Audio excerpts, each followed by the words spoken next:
मधुरं गायते वनमाली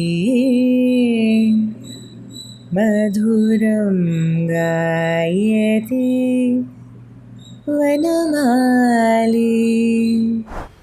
வணக்கம் and welcome to Kural Mudhal Mamathi style. வள்ளுவரும் அவர் உலக எதிரொலியும் தான் இந்த நிகழ்ச்சியின் அடிப்படை. The basis of this program is Valluvar and his global echoes. மழையை பற்றி எவ்வளவோ குறள் இருக்கு. மிகவும் பிரபலமானது துப்பாருக்கு துப்பாய. அது தப்பா சொன்னாலும் பலருக்கு தெரிந்த ஒரு குறள். ஆனால் இன்னும் சில குறள்கள் வள்ளுவர் நமக்கு கொடுத்துருக்காரு.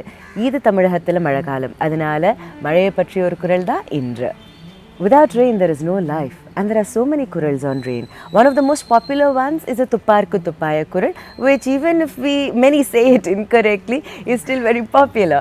However, there are so many more, and today we are going to see one more kural on rain because this is the season of monsoon in Tamil Nadu. Which kural are we seeing today? இன்றைக்கு எந்த குறள் பார்க்க இருக்கோம்?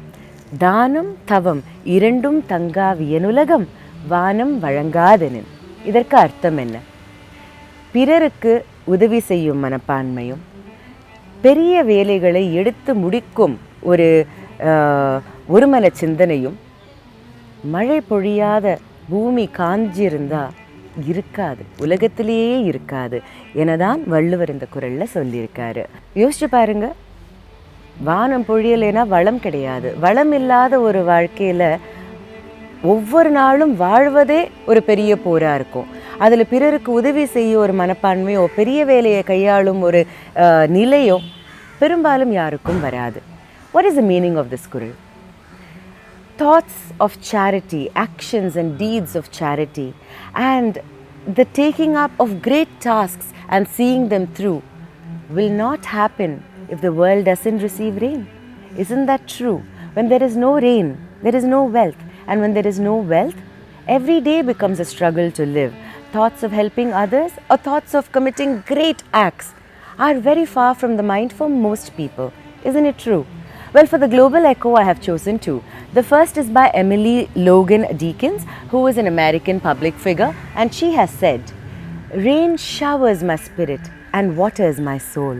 இதை சொன்னவர் Emily Logan deacons எனும் அமெரிக்க நாட்டை சேர்ந்த பொது வாழ்க்கையில் ஈடுபட்டிருக்கும் ஒரு பிரபலம். அடுத்த எதிரொலியை சொன்னவர் ஜான் பரோஸ். இவர் ஒரு இயற்கை ஆய்வாளர் மற்றும் இயற்கை கட்டுரை எழுத்தாளர். இவர் சொன்னது, "I think rain is as necessary to the mind as to vegetation. My very thoughts become thirsty and crave the moisture." This was said by the naturalist and nature essay writer John Burroughs. மனதிற்கு ஈரத்தையும் பசுமையையும் கொடுக்கும் இந்த குறளோடு இதன் எதிரொலியோடு இன்றைய நிகழ்ச்சி நிறைவுக்கு வருது. நீங்கள் ஒரு பெரிய வேலையானா செய்யணும். என்னென்னா வள்ளுவரை வைரலாக்கும் இந்த பயணத்தில் என்னுடன் வருவதை நீங்கள் செஞ்சே ஆகணும். ஏன்னா அது நம்முடைய உடைமை மற்றும் கடமை. அதனால் இந்த அப்லோட #வைரல்வள்ளுவர் எனும் டேகுடன் ஷேர் பண்ணுங்கள், லைக் பண்ணுங்கள். மேலும் குறள்கள் மற்றும் வள்ளுவரின் உலக எதிரொலிக்கு சேனலுக்கு சப்ஸ்கிரைப் பண்ணுங்க, பெல் ஐக்கனை அமுத்துங்க. With this watering and most green kural, today's episode comes to an end. But don't forget, it's our right and duty to make Valluvar viral. So share this episode with the #viralvalluvar and like it, of course. And for more kurals and Valluvar's global echoes, subscribe to the channel and hit the bell icon for notifications. I will see you all the next time. அதுவரை வாழ்த்துக்கள் கூறி விடை பெறுவது உங்கள் மமதி sorry. வணக்கம்.